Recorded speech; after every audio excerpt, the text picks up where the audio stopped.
Normalement, a été fo Assimi Goïta kun. A diminate.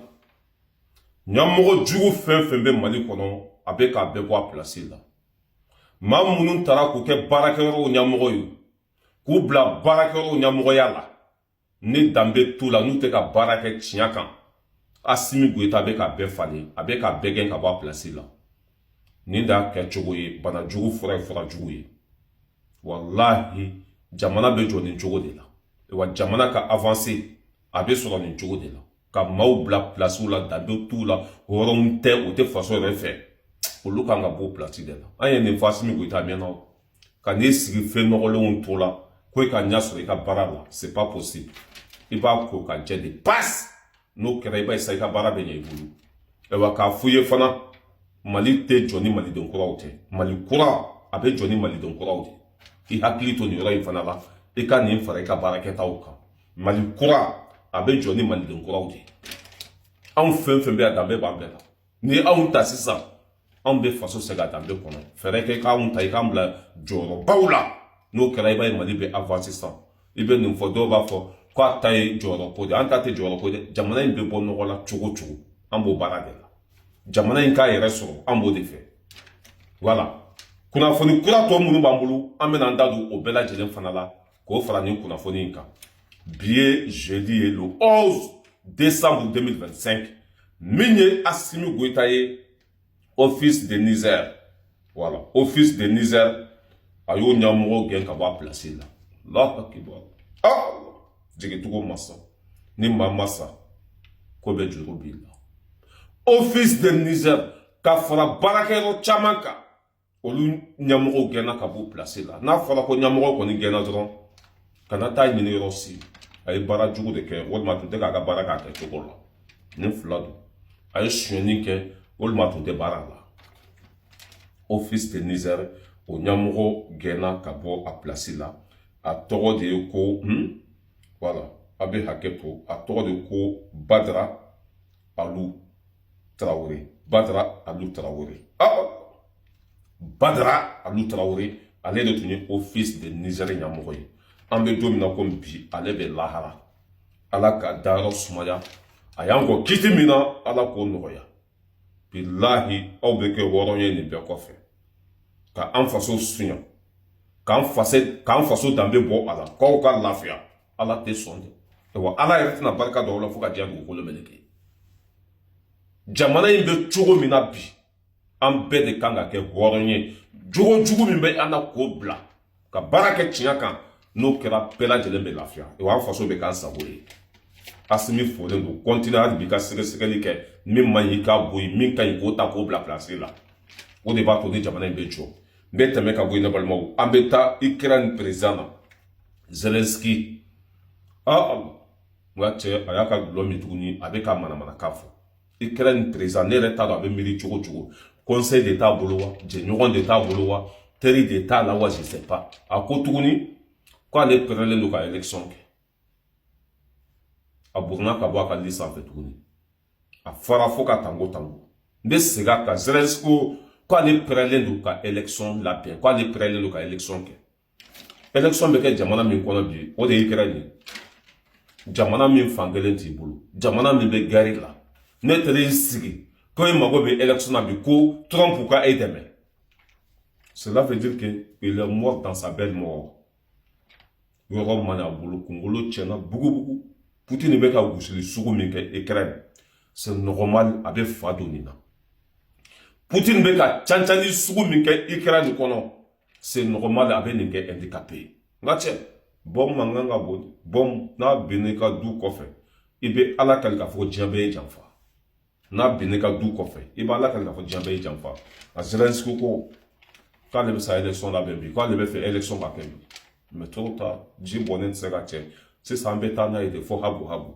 k'i bunte ka taa fo ni Ukraine bɛɛ kɛra an sago ye waati min e bɛ sɛdɛni minɛ de e tɛ élection tɛ de e bɛ sɛdɛni minɛ de ne balimaw n'an tɛmɛna ka bɔ yen nɔ an bɛ taa FMI ni maa ma sa bila I bɛ fɛn bɛɛ mɛn I bɛ fɛn bɛɛ ye Allah ne balimaw ça ne va pas FMI ko k'a bɛ Mali fo ka Burkina fo ka Niger fo Ah, ko gɛlɛya bɛ an kan, tɔɔrɔ bɛ an kan, mais ko an ka économie ɲɔgɔn tɛ yen, ko an ka sɔrɔ k'a ɲɔgɔn tɛ yen, ko jamana minnu gɛrɛ tɛ yen, jamana minnu kɛlɛ tɛ yen, ko Mali ni Burkina Niger ka fisa n'a bɛɛ lajɛlen ye. Tout ce que nous payons, il n'y a pas de crédit dedans. On vient d'acheter le drone, il n'y a pas de crédit dedans. On vient d'acheter le machine qui fait la route, il n'y a pas de crédit dedans. On vient d'acheter le blindé, il n'y a pas de crédit dedans. Normalement, jamana ba saba in barka de bula. E femi ko kwa ka foli be ni jamana saba ye. Kanga nyamogo be barala u cɛsirilen do o be k'an faso segi a danbe kɔnɔ. Ne ma nin fɔ dɛ, e femi de ye nin fɔ. Hali bi ala ka tiɲɛ dɛmɛ, hali bi ala ka barika don an ka ɲɛmɔgɔw la, ka jugu dɛsɛ, ka jugu malo, ka jugu ta tiɲɛ. Sɛbɛkɛla maa tɛ se a la o, mɔgɔ tɛ se sɛbɛkɛla la ten, baarakɛla mɔgɔ si tɛ se o la. N'an bɔra yen nɔ an bɛ taa Maroc, an y'o kunnafoni sɔrɔ ko dugukolo ko yɛrɛyɛrɛla Maroc, o ka dugu caman na min ye araba ninnu, Casablanca ninnu, yɔrɔ caman ko dugukolo yɛrɛyɛrɛla yen nɔ, ko mɔgɔ 300 ni kɔ k'olu ni tora a la. Ah, ala k'u kisi. Maroc olu ye an balima ɲumanw de, Maroc olu ye an sinsin ɲumanw de. Kuma in an y'a mɛn média dɔw de da kɔnɔ, ça vérifié k'a fɔ aw ye ça vérifié ko dugukolo yɛrɛyɛrɛla Maroc kɔnɔ, ça vérifié. Mais toute façon dugukolo bɛ yɛrɛyɛrɛ tuma dɔw la. Hali an yɛrɛ tun bɛ yen 2004 k'an to Sahara kɔnɔ, dugukolo delila ka yɛrɛyɛrɛ yen. An sigila an y'a lakali, c'est que i b'a lakali k'a fɔ ko Bilali y'a ka buru fiyɛ quoi. N'a ko gudun, nka ca mɔgɔ dama min sigilen tun bɛ ɲɔgɔn kɛrɛfɛ, si ma fɔ si ma k'i bari nin na. An bɛɛ y'an bari ɲɔgɔn na ka ɲɔgɔn minɛ, ala ni jatigɛ bolo. Nin bɛ kɛ Maroc waati bɛɛ, ko dugukolo yɛrɛyɛrɛla Maroc, ko min ye mɔgɔ 300 ni kɔ ye, k'olu sara. An bɛ dugawu kɛ ala k'u kisi a ɲɔgɔnna wɛrɛ ma. K'u tanga ka bɔ nin fɛn sugu ma, nin fɛn sugu ninnu balawu ka bon dɛ. Voilà.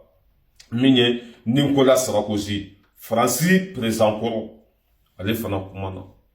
Ale ko mun? A ko Faransi tɛ jate jamana pisannenw fɛ tuguni.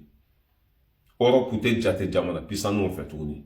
Nicolas Sarkozy 5 ans de président ya. A ye san 5 de kɛ président la. Foyi kɛlɛkɛ minɛn ma labɛn, foyi ma labɛn. Ale fana bɛ ka makɔrɔ can dɔɔni parce que makɔrɔ y'a bila ka taa kaso la.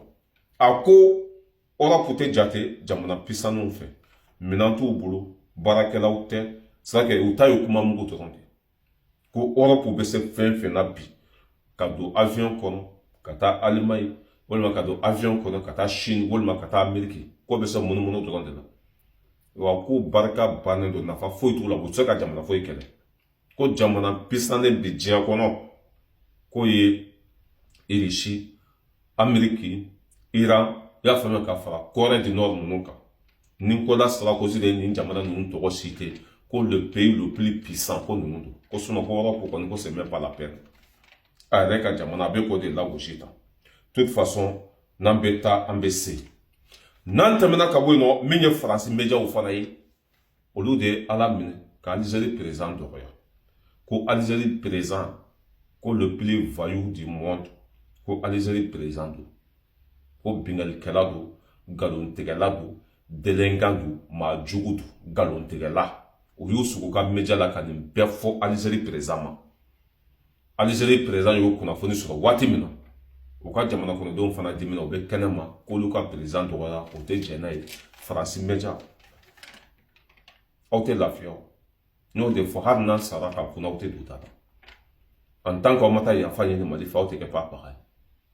Mali k'a fa di aw ma, k'a ba di aw ma, k'aw bɔ jɔnya la, aw ka tila k'o bila o jamana kelen na. Maa ku bɛ da, aw ku tɛ da, maa bɛ lafiya, aw tɛ lafiya. Faransi médiaw bɔra k'u dɔgɔya fo k'u bɔ miseli wo fɛ. N'an tɛmɛna ka bɔ yen nɔ, an bɛ taa Dramani Ouattara ka jamana la. Alassane Dramani Ouattara ka jamana la. Ko min ye métro ye, k'o bɛna dilan Côte d'Ivoire kɔnɔ. Métro tɛ très moyen don. Wari min votera assemblée kɔnɔ o dunkan, o de la u bɛ ka métro fɔ. Métro ale bɛ boli dugukolo duguma de. Très moyen o de bɛ boli sanfɛ. Mɔgɔ minnu ye Europe kɛ o tulo bɛ na. Mais walasa ka jamana kɔnɔdenw joli min k'u ka wari dun faransi ni Côte d'Ivoire bɛɛ k'i ta sɔrɔ ko métro tɛ dɛ tramway de bɛna dilan a tramway yɛrɛ a tɛna nafa foyi de lase ivoiriyɛnw ma nafa foyi a tɛna lase ivoiriyɛnw ma ça veut dire que Côte d'Ivoire hɛrɛ bɛɛ bɛna faransi tuguni olu ka coopération gagnant-gagnant t'a la il y a pas gagnant-gagnant de là u ka jɛɲɔgɔnya nafa foyi de t'a la ni tɔɔrɔ tɛ a tramway min bɛna taa dilan yen a wari wo a fɛn bɛɛ lajɛlen a bɛɛ ye faransi de ta ye i ma ye Asimi Goyita i kɔ don o la a to kumaw fɛ a t'u ka baara kɛ ɲɔgɔnya fɛ a ka sira foyi t'u la y'a faamu voilà an b'a laban ni capitaine Ibrahim Traoré ye Turamagan ale kumana n ka cɛ a ye Dramani Ouattara canca tuguni ko maa minnu bɛ jɔnya la n'a ka di u ka bɔ jɔnya la n'a man di u kana bɔ jɔnya la ko foyi tɛ tiɲɛ de bɔ an ka a bila. La majorité écrasante des peuples qui nous soutiennent prie pour que nous réussissons. Nous les remercions et nous leur disons de continuer à nous soutenir parce que ce combat que nous menons, ce n'est pas uniquement pour le Burkina Faso, c'est pour tous les peuples noirs. Ça, c'est vrai. Cette minorité qui est encore perdue, égarée, qu'elle soit au sommet des États, ou bien ces populations qui n'ont pas encore compris, qui continuent à prier pour que nous échouons, nous leur disons merci parce que leur haine nous permet également de continuer le combat et d'aller de l'avant. Et j'espère qu'elles comprendront un jour revenir à la raison et pouvoir se débarrasser de ces gènes de l'esclavage, les tiennent. Le combat contre l'impérialisme, le néocolonialisme et toutes ces manifestations se mènent tous les jours que Dieu fera. Nous ne baisserons pas les bras, nous continuerons sur notre lancée et je pense que toute la jeunesse est aussi invitée à s'exprimer. Nous continuerons à les encourager pour que nous puissions atteindre nos objectifs parce que la souveraineté, l'indépendance, la liberté que nous voulons pour vivre en paix au Burkina Faso, c'est tout cela. Voilà pourquoi je dis que ce n'est pas qu'un simple mot, c'est un ensemble. Aujourd'hui, nous sommes fiers de dire que nous avons fait des progrès, tant sur le domaine industriel, industrie civile et militaire. Nous avons fait des progrès sur le domaine de la santé, nous avons fait des progrès sur le domaine des infrastructures, nous avons fait des progrès sur le domaine de la défense et de la reconquête. Ces criminels qui avaient occupé ces zones de notre patrie, croire que c'était leur sanctuaire, ont été délogés dans plusieurs zones, sont en train de fuir le Burkina Faso. Vous verrez certainement des images de leur fuite, mais nous leur disons qu'à présent, ils n'ont que deux choix. Fuir le Burkina Faso ou mourir. Parce que les forces... Niro de nafa ka bon. A ko ni wati na ko toro be ka boli ka bo Burkina Faso kono. Ko fota. Ya fate segin kote soit be marfa bla. Wol mo bi batar sauter. Ala ka barka do capitaine na. Minan sana kama ni ma blobi fara.